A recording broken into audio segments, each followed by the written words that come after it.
welcome back to the channel. I hope you're all doing well. If you haven't subscribed yet, or if you're new to the channel, please think of hitting that subscribe button. It would really help out the channel. I would really like to try to hit 1,000 subscribers this year. I think we're pretty close with almost 700 subscribers. Thank you all. I know I'm not the most consistent and the most active YouTuber, but it really would help us grow. Anyway, on with the show, as they say. Today's video is about Jack White and the evolution of Jack White's career and evolution of his musical styles over the years. I'm a huge Jack White fan. I've seen him a couple times as a solo artist, and I've seen him with the Raconteurs. I've ventured up to Detroit and made it to the Cas Corridor, Third Man Records store and pressing plant up there. Unfortunately, I didn't get a tour of the pressing plant. That was still closed during COVID. I hope to make it up there again one day. I've made it to Nashville a few times. Whenever I'm in Nashville, I always try to make a stop there. It would be awesome. Also, a true dream come true to be able to work with him one day also. But enough of me being a fanboy and rambling about how much I like Jack White and how much of a fan I am. Let's get on with the evolution of the myth, the man, the legend, Jack White. Jack White was born Anthony Gillis on July 9th, 1975 in Detroit, Michigan. He was youngest of 10 children, raised Catholic. His parents worked for the Archdiocese of Detroit. His father was a building maintenance superintendent, while his mother was a secretary to the Cardinals. Jack was also heavily involved in the church at a young age. He was an altar boy, and which landed him an uncredited role in a movie titled The Rosary Murders. And that was filmed at the Most Holy Redeemer Parish in Southwest Detroit. Inspired by his older brother's band Catalyst, Jack learned how to play the abandoned instruments that they left behind in the attic. In first grade, he started playing the drums, and at age 9, he started to play the guitar. Around 15 years old, he was starting to play more and more music. He was heavily influenced by a lot of classical music, classic rock, and a lot of the blues musicians that we spoke of in our Delta Blues videos, Robert Johnson, Son House. And at that time, he was contemplating on joining the seminary and going to seminary school, but he decided on going to Cass Tech in Detroit as a business major, and he played drums and trombone in the high school band. How did music enter your life? I grew up in a large family. I had about 9 brothers and sisters. They're all older than me. I'm the youngest, and they all love music. A few of them were musicians, and we had instruments in the house. We had a drum set and guitars in the house. So that was always around, and I looked up to them a lot. So I wanted to kind of do the things that they were doing and be interested in the things they were interested in. But also, I did have a natural love for music.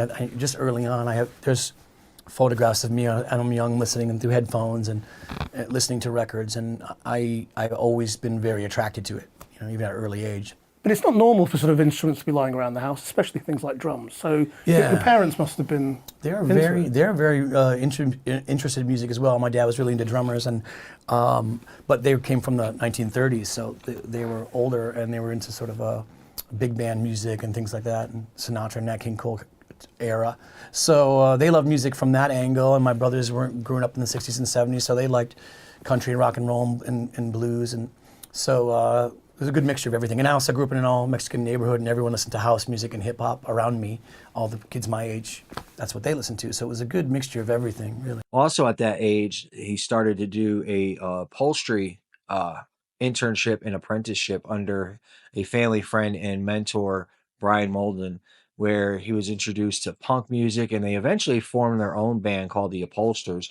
But they only recorded a couple songs, and it never really fruitioned anywhere. I believe Jack played drums on that project. Then he also eventually joined up with Goober and the Peas for a short time, and he played drums on that band. And then he had The Go. And then in his senior year of high school, he met Meg White, and they courted each other, and they dated for a while. And then in '96, they got married, and Jack took her last name. I mean, you mentioned upholstery because you were an apprentice. Mm-hmm. And then I had my own shop after a few years. I opened up my own place, and I apprenticed to Brian Muldoon in Detroit, and then I worked in other upholstery shops for a few years as well. And what was it about that you liked doing? I think it was just what I had access to. Like he grew up next to me, so he had his upholstery shop in the basement. When I was riding, bicycle, I used to look down into his shop between the houses. So I was exposed to that from early on, and he hired me when I was like 15 to work in his shop and sweep up, and started apprenticing. And so sort of like that was what I knew. That I guess if he had been a carpenter, or if someone around me had been a plumber, I might have done those things. So. Along at this time, he was running Third Man Upholstery, where he had a tagline, "Your furniture's not dead." He would also introduce the yellow and black color scheme. He would hide lyrics and poems inside the furniture that he was working on. So this is where Third Man really began.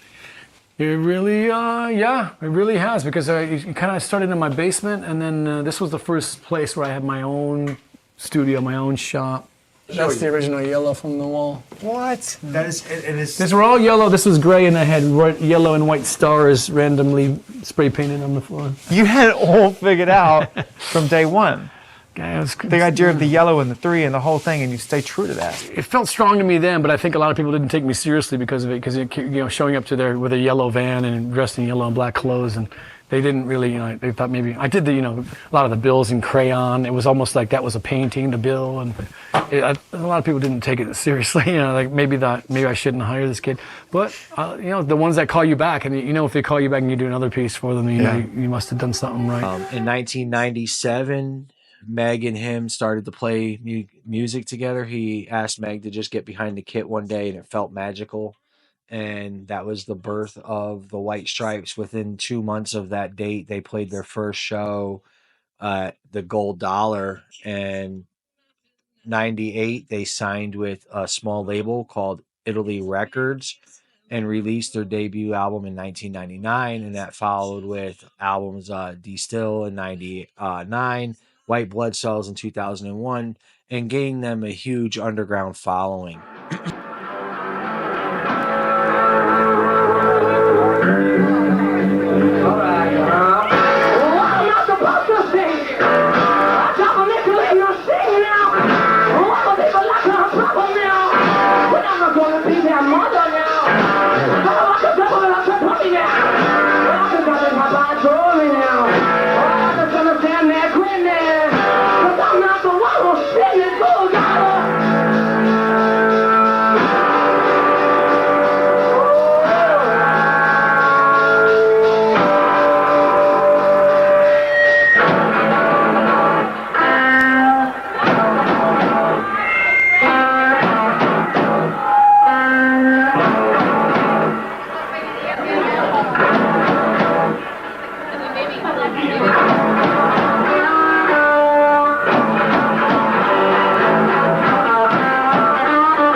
Where we saw this back at Third Man. This is where White Stripes, you cut your teeth at the Gold Dollar. First shows ever. White Stripes open mic night here. And why here? Just because someone asked you, or it was available? Yeah, it was a friend knew the owner. He's reopening this what used to be a drag queen bar. Yeah, that's right. It used to be a drag queen bar called the Gold Dollar, and he was reopening it. And we went and just to have a drink, I think, and check it out. But he was like, oh, yeah, it's open mic night. Hey, let's come back. I want, hey, you know, Meg, we should do that thing we were messing around with. Maybe we should play a couple songs. I thought she's never going to say yes, and she did. She said yes. Oh, my God, hurry up. Let's hurry up and do it before she changes her mind. And yeah, I was right. The stage was on that side. It only held about 100 people. I think it said, you know, the code capacity was 109 people, I think.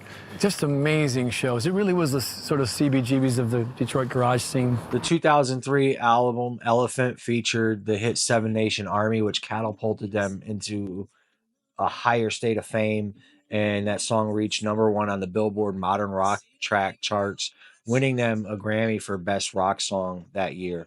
The album Get Behind Me Satan followed in 2005, displaying a new direction with piano-driven and melodies and marimba. I remember sitting with you at Dodger Stadium, and they start to go, doom, doom, doom, doom, doom, doom, and you're just sitting there, and I'm like, this has become an anthem that is ubiquitous across the globe, and everyone knows how it goes.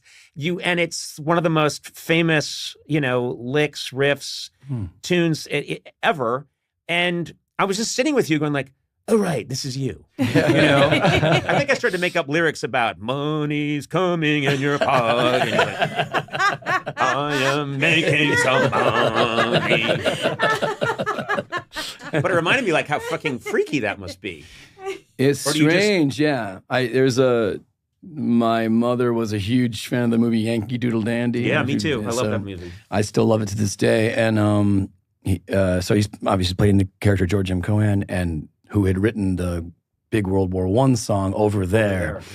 And at the last scene in the movie, I think he walks out of the White House, and there's a parade of soldiers singing Over There, and he's walking with them. Yeah, and yep. We've got a soldier next to him.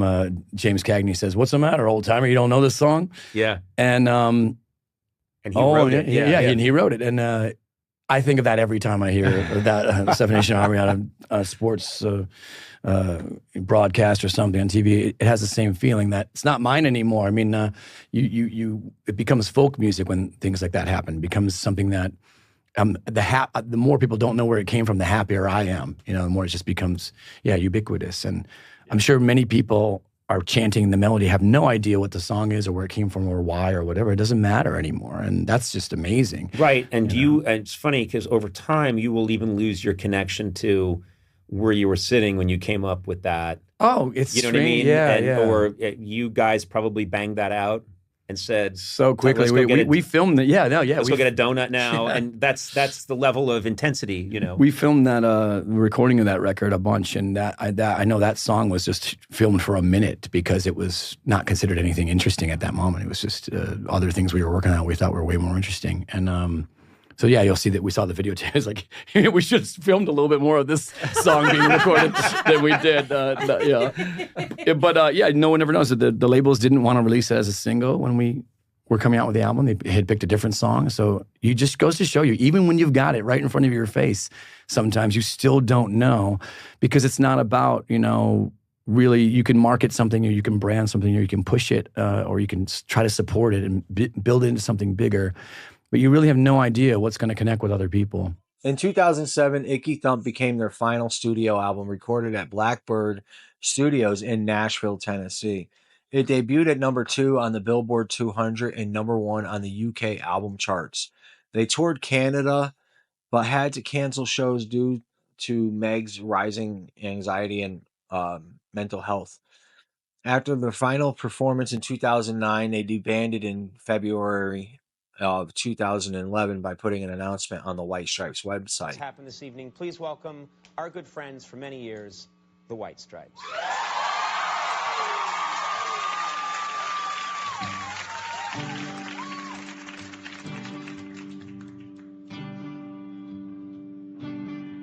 All is here, hear the yell, back to school, ring the bell, down the shoes, walking blues, count the fence, books and bags. I can tell that we are gonna be friends. I can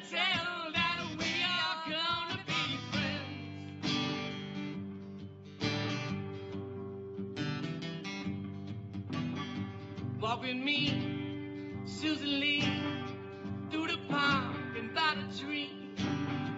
We will rest upon the ground and look at all the birds we found. Safely walk to school without a sound. Safely walk to school without a sound.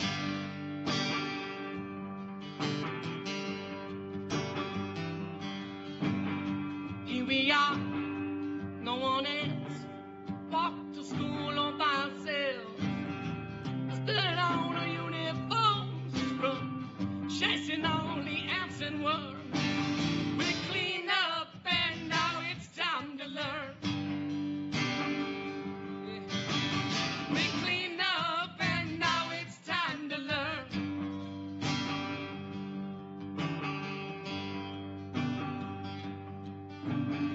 Numbers, letters, learn to spell. Nouns and books, show and tell. Bedtime we will throw the ball. Back to class, through the hall. Teacher marks our height against the wall. Teacher marks our height against the wall.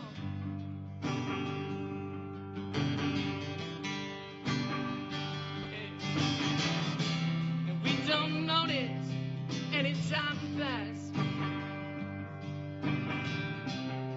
We don't notice anything. We sit side by side in every class. The teacher thinks I sound funny, but she loves the way you sing.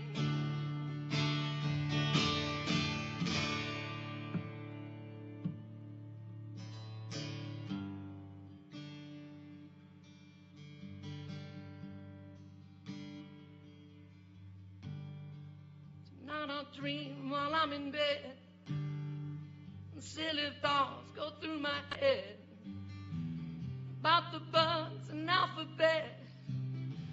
And when I wake tomorrow, I'll bet that you and I will walk together again.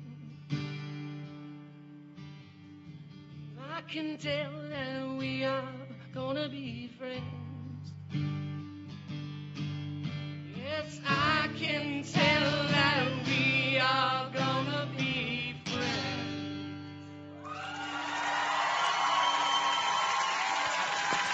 Also in 2005, Jack formed the Raconteurs with Brendan Benson, recording Broken Boy Soldiers and Consolers of the Lonely. During this time period, he also formed the Dead Weather with Alison Mossart, because Alison Mossart was playing with the Kills on a tour with the Raconteurs, and Jack got laryngitis, and she would fill in for his vocal parts. And leaving with joining up with them in the Dead Weather was also Jack Lawrence, Dean Farrar, and they released Whorehound in 2009 and Sea of Cowards.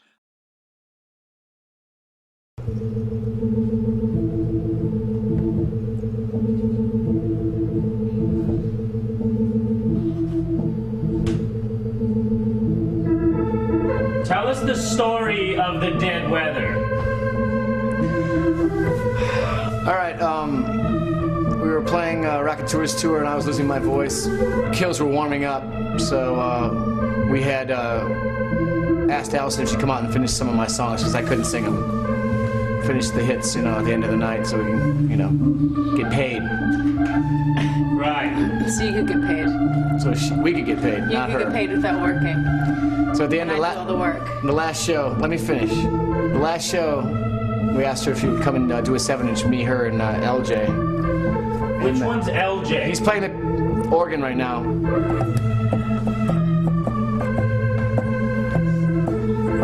Dean happened to be spending the night at the studio. Because he had nowhere to live. Which one's Dean? This one's Dean. He was sleeping in the control room of the studio, and he happened to be there the day we were recording, and it ended up being more than a 7-inch. We ended up recording 4 or 5 songs that night. Describe your level of sobriety when you started the band. Perfect. No. Perfect. What of bands have you been members of? I've been members of several bands. Never heard of them. What are they? The White Stripes and the Raconteurs. That's only two. You said several. I was in a band called The Fuck Ups when I was a teenager. Allison? I was in a band called Discount, and I'm in a band called The Kills. And the one you call Dean? Played in a band called the Waxwings, Queens of the Stone Age, and also played with the Raconteurs in 2006. Two of those are untrue. What bands has LJ been in? LJ, what bands have you been in? What bands have I not been in?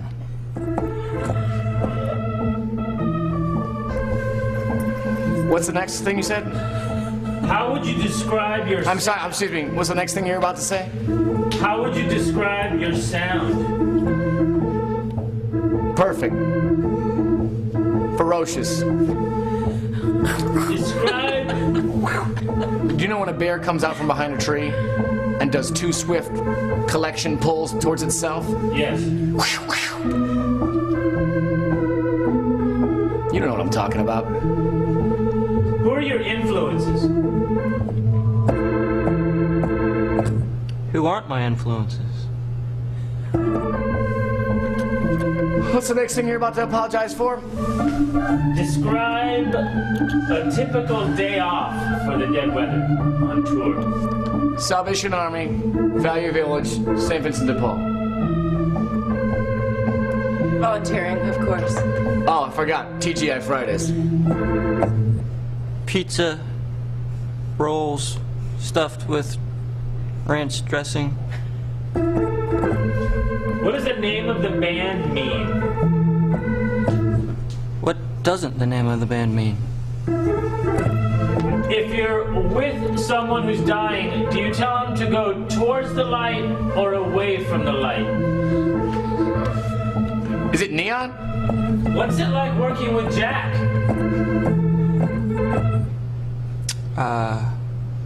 From this chart, can you tell me your current emotional state?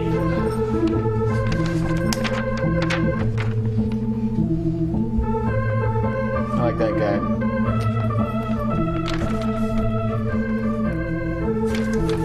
It's depressing. It's also depressing. Okay, last question. Really? Is it? Really? Is it? Last question. Sounds great so far. Whatever it is. Last question. Describe the perfect day in the life of the Dead Weather. What isn't the perfect day in the life of the Dead Weather? Shut the hell up, LJ. Every time. Ridiculous. Okay, and your album Whorehound, when is it released? July 14th, nationwide. And in Europe? July 13th, nationwide. You're touring this summer, and if so, where? We are. Why do you want to know so bad? I'm just interviewing. Following us? We're touring everywhere. We're touring everywhere. What town are you from? Los Angeles. I'm coming there. Bringing these guys with me. What are your favorite cities? Where are you from? Los Angeles. Yeah, that's my favorite. That's it. That's it. Where's your mom from? Mexico. Really? That's my favorite country. What's your favorite ice cream? I'm the interviewer. What's your favorite ice cream? That is unfair.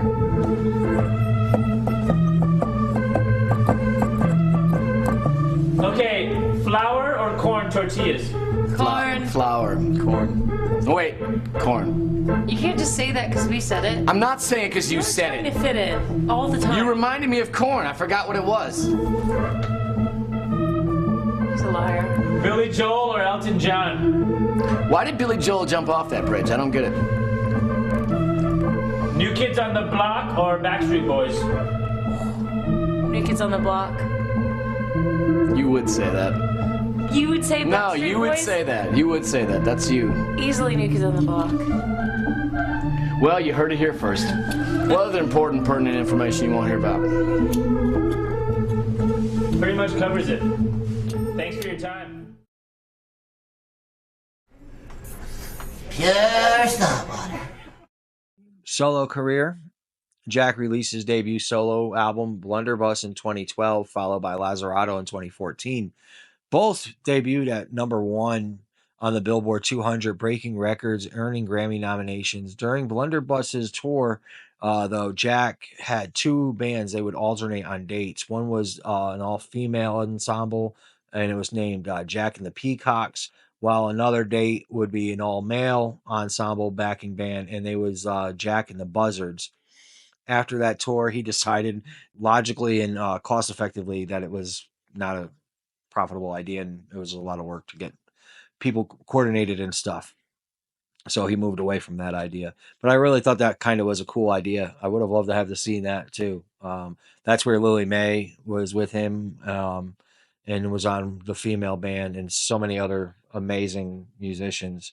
Well, even when, you were going through that phase of building this out, 2008 coincided with the beginning of this kind of unknown period for the Stripes between touring and then the ultimate announcement that it was no more. Yeah. And so you get to focus on this, but you're also going out there and you're playing in bands and you're finding other collaborators and ways to stay a part of a group. And I think it's a miracle we've got solo records from you at all. I don't even know whether that was ever the intention. Was the idea of being a solo artist for the longest time a strange concept to you? It was, and I think maybe about, I don't know what it was, maybe 2010, I got the feeling, I don't think we're going to be making any more White Stripes records. Just when me and Meg would hang out or talk, it seemed like, this isn't going to be happening anymore. Yeah. But we didn't want to tell anybody, no point in telling people that. You never know, 5 years from now, things might change. Yeah. But then I had a kind of thing like, maybe it'd be healthier for me and her and for the fans, because I'm about to release a solo record, and if I hear someone say, well, why didn't you just make a White Stripes record? I don't want to hear that, And so that was one of the reasons for the health part of it. Before taking a prolonged break from performing, Jack appeared on the inaugural episode of the radio show A Prairie Home Companion with its new host, Chris Thiel, on October 15, 2016. He was replacing Garrison Keillor of many years of being the host of Prairie Home Companion. Jack, that time period, also released the acoustic double album that he put out, 1998 through 2016. Around this time, he was also helping other artists do some work. He co-wrote Don't Hurt Yourself with Beyonce for the album Lemonade and accompanied her vocals on that song.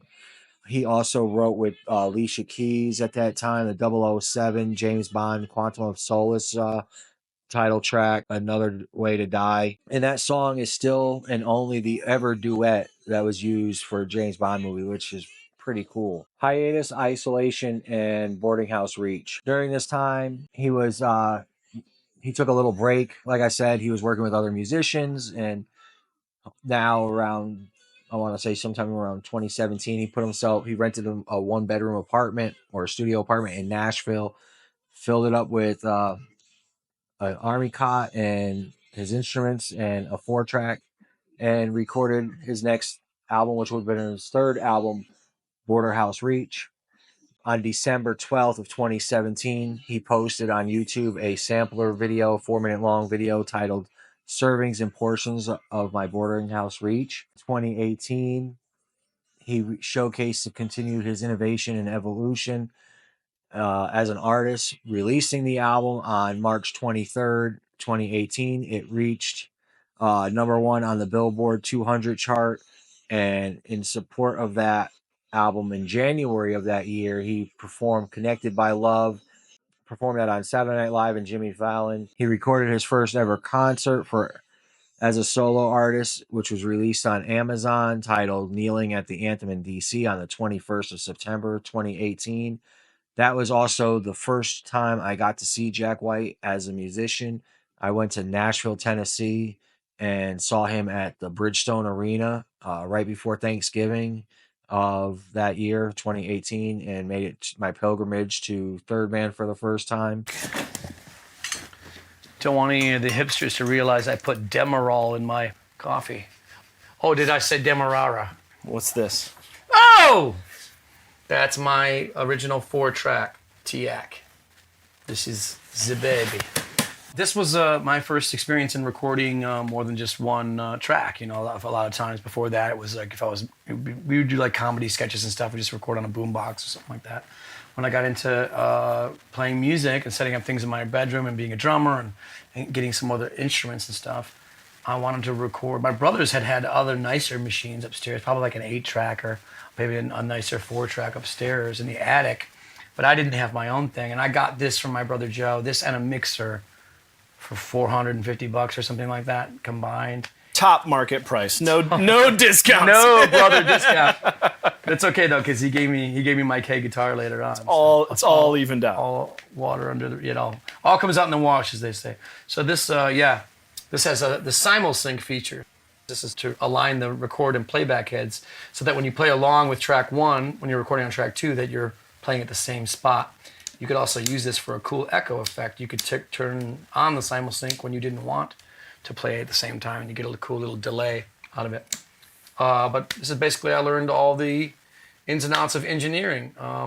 You've got multi-tracks, you've got inputs and outputs for both in rear and front, and you can, for the most part, the overdub, which was a whole new world for me. So I spent a good portion of 14 through 16 learning how to overdub. And talking about going back and working on this machine, you made a mention of muscle memory. Oh yeah, it was funny when I set out to work on this Boarding House Reach record. I had this equipment, this 4-track and the mixer in this apartment I had rented, and I was trying to be as quiet as possible so the neighbors didn't hear. So I did it all through headphones.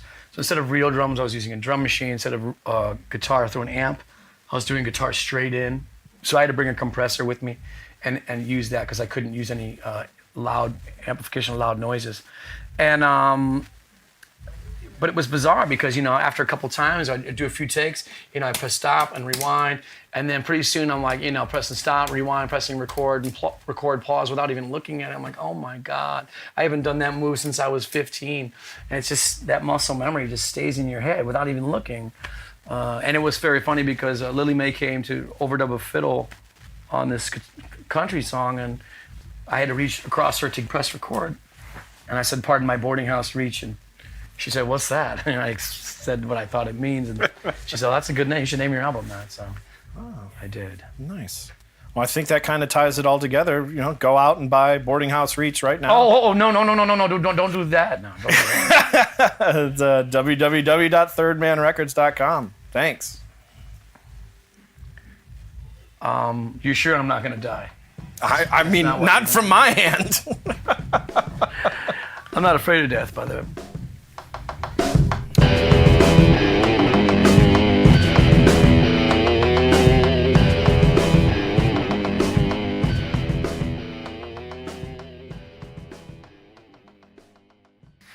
Do I look like I'm dying? You've looked better, but I mean, you have lost some weight. I mean, your looks have become an issue. How long can we keep this going? The Raconteurs reunion and post-pandemic. In 2019, Jack reunited with the Raconteurs and released Helped Us Stranger. Amid the pandemic in 2021, he released a double album, Fear of the Dawn and Entering Heaven Alive.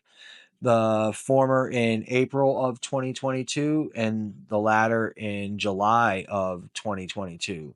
Fear of the Dawn featured Jack's typical rock sound and pushed the boundaries a little bit like he did with Border House Reach, while Entering Heaven Alive was more of a old school analog recording with all the musicians in the studio at the same time. In support of that album, both those albums, he started a tour, Supply Issues Tour.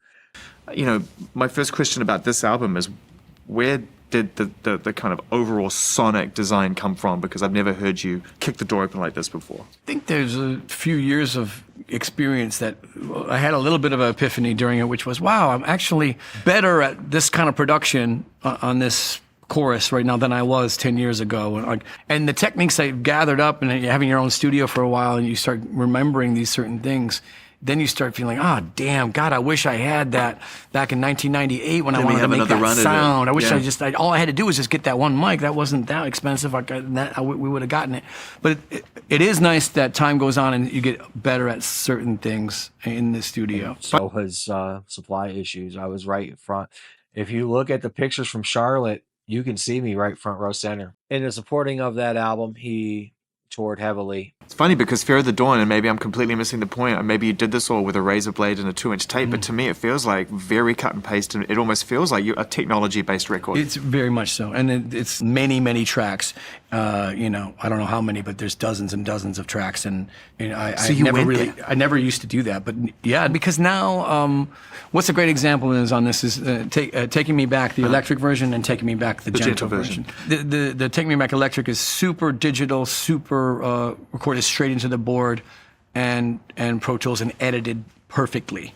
And I constructed that song. Whereas the Taking Me Back Gently version is several amazing musicians in a room, recorded through microphones through 1930s RCA mic pre's onto tape, and performing live all at the same time. And I wanted to show people, like, look, it doesn't really matter what the song is, it's how you say it. You can say the same song in two totally different ways. I thought it was such a cool way to try to bookend that these two albums I love both versions. the same. Oh, thanks. It's cool to show people that, yeah, you can use that technology to your advantage. If the experience behind playing with those guys in that room, how many times I've played with those guys in that room, it gives you the ability to manipulate that technology to do the heavy digital version. This past summer, we got his 5th studio album, No Name, which was a surprise to everybody.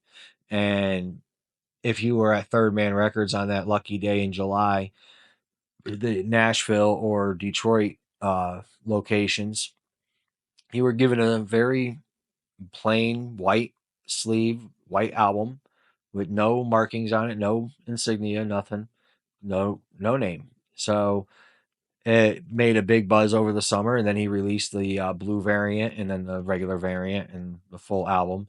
And he's been doing that tour right now for the last few months, pretty much, maybe 6-7 months, where he's sporadically doing dates and was playing smaller venues. I think he's still continuing that and adding dates here and there. I hope to get to see him on that tour, on this tour, but every time I've tried, the tickets sold out faster than I could get them. But that's the luck of the draw, I guess, as we say.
Now, on to the evolution and my closing remarks and what I fully think of his musical style and what we have seen from Jack over the years.